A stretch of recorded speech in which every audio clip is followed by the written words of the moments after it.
Assalamualaikum warahmatullahi wabarakatuh. Baiklah Ibu, sekarang akan membahas latihan 203, yaitu di mana kondisi pembelian dua jenis saham, yaitu saham biasa dengan saham preferen secara lumsum. Lumsum itu secara bersamaan ya. Jadi ketika kita membeli saham biasa dengan saham preferen, kita mengeluarkan dengan harga yang sama.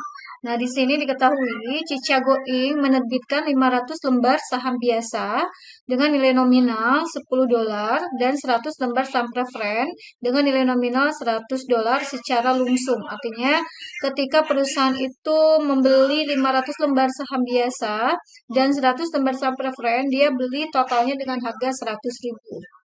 Yang ditanyakan, buatlah ayat jurnal untuk penerbitan saham tersebut ketika nilai pasar setiap saham biasa adalah $168 dan nilai pasar saham preferen ada 210. Jadi kita akan ngejurnal ya berapa sih untuk harga saham biasa, saham preferen, apakah terjadi premi dan terjadi diskon ya.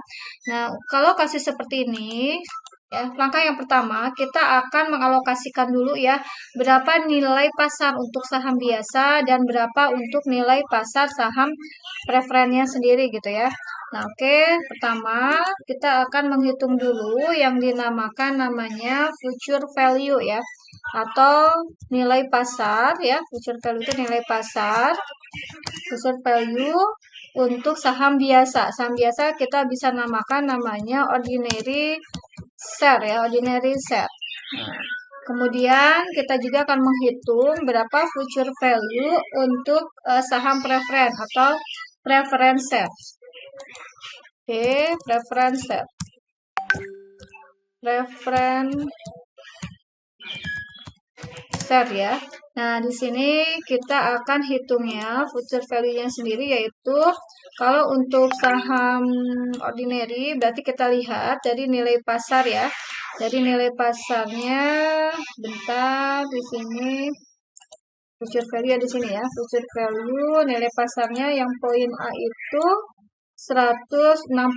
Berarti kita akan mengalihkan ya sama dengan saham biasa itu kan diterbitkannya 500 ya, berarti 500 lembar dikali dengan harga pasar sahamnya 168, maka hasilnya 84.000. Kemudian untuk saham preferen diterbitkannya saham preferen itu 100 lembar dikali harga pasar saham preferen itu 210, berarti totalnya 21.000. Maka total kedua saham tersebut gitu ya, sebesar, kita jumlahkan dulu ya. Oke, sebesar 105.000. Nah, sekarang kita akan mengalokasikan, kita namakan namanya purchase value ya, purchase value. Akan mengalokasikan caranya yaitu dari ordinary share 84.000 dibagi totalnya 105.000 dikali dengan harga lumsumnya sendiri ya. Harga lumsumnya totalnya adalah di sini 100.000. Maka totalnya untuk ordinary share 80.000. Sedangkan untuk saham preferen sama ya, berarti alokasi future value saham preferen 21.000 dibagi dengan total keseluruhan kedua jenis saham future value dikali dengan lumsum ya 100.000. Maka totalnya 20.000. Nah, kalau kita jumlahkan hasilnya itu 100.000 ya. Maka di sini kalau kita cek ya per lembarnya berapa boleh. Ini berarti kita hitung 80.000 dibagi saham biasa itu 500 lembar ya. Nah, sedangkan preference itu 20.000 dibagi preferen itu 100 lembar. Ini berarti per lembar ya, per lembarnya. Nah, sekarang baru kita bisa jurnal ya, jurnal untuk penerbitan. Pertama, karena kita akan menerima secara lumsum totalnya ada 100.000, maka kita asumsikan di sini nerimanya tunai ya. Berarti cashnya di debit sebesar 100.000. Oke, 100.000 ya biar lebih kelihatan. Nah, kemudian Di kreditnya adalah kita menerbitkan share capital ordinary atau saham biasa. Saham biasa ini wajib dihitung sebesar nilai nominal ya atau nilai pari ya. Nilai parinya itu adalah sebesar untuk saham biasa itu $10. Berarti yang diterbitkan 500 lembar ya dikali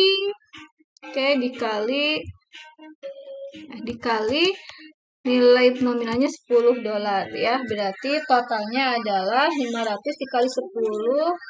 Ini bisa kita hitung lagi, 500 dikali $10. Hasilnya adalah 5.000. Nah, karena di sini total pembeliannya 80.000, sedangkan nilai nominalnya 5.000, berarti ini jelas ya, harga pasarnya 80.000 untuk saham biasa. Share ordinary mengalami premium. Berarti di sini kita munculkan share premium ordinary. Yaitu sebesar selisih 80.000 dikurangi 5.000, hasilnya 75.000 ya.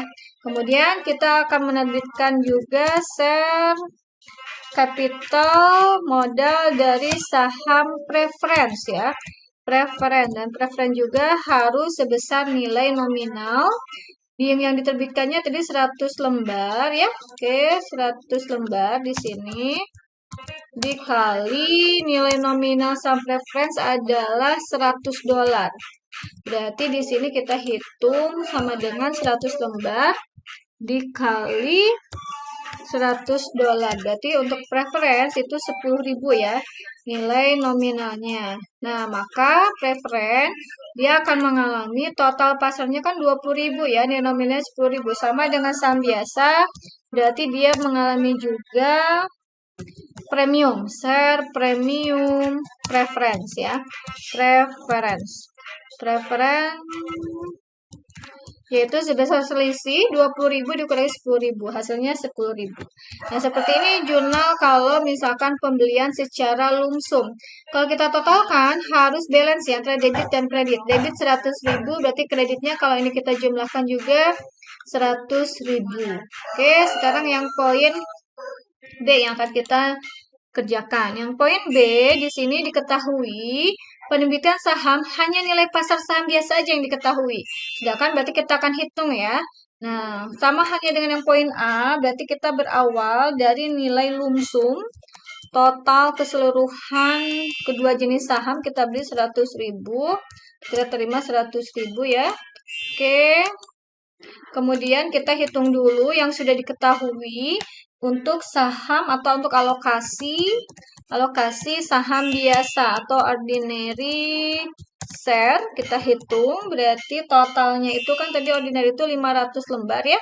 Berarti 500 lembar akan dikalikan dengan di sini harga pasarnya 170 lembar. $170 berarti sama dengan 500. Oke, 500 dikali 170. Nah, berarti alokasi untuk share ordinary saham biasa 85.000. Maka alokasi untuk saham preference berarti tinggal dikurangi ya, 100.000 dikurangi 85.000. Hasilnya 15.000. Jurnalnya kalau diketahui untuk saham biasa saja sama kok dengan yang di atas ya. Berarti ini untuk jurnalnya kita menerima cash di debit sama sebesar lumsum totalnya 100.000. Kemudian akan diakui juga untuk share capital ordinary ya, sama harus sebesar nilai nominal ya, yaitu 500 lembar dikali harga per lembarnya nominalnya $10. Maka totalnya 5.000. Nah, cuman premiumnya dari sini 85.000 dikurangi 50.000. Hasilnya adalah, jadi dikurangin ya, 85.000 dikurangin dengan 5.000. Selisihnya jadi 80.000 premiumnya. Share capital preference juga sama sebesar nilai nominal $100 dikali 100 lembar boleh dikali $100, totalnya 10.000. Nah, selisihnya dari sini ya. Berarti dari sisa 15.000 dikurangin 10.000. Nah, seperti ini untuk pencatatan jurnal saham ketika terjadinya lumsum. Apabila ada yang kurang dipahami, silakan untuk ditanyakan. Terima kasih. Wassalamualaikum warahmatullahi wabarakatuh.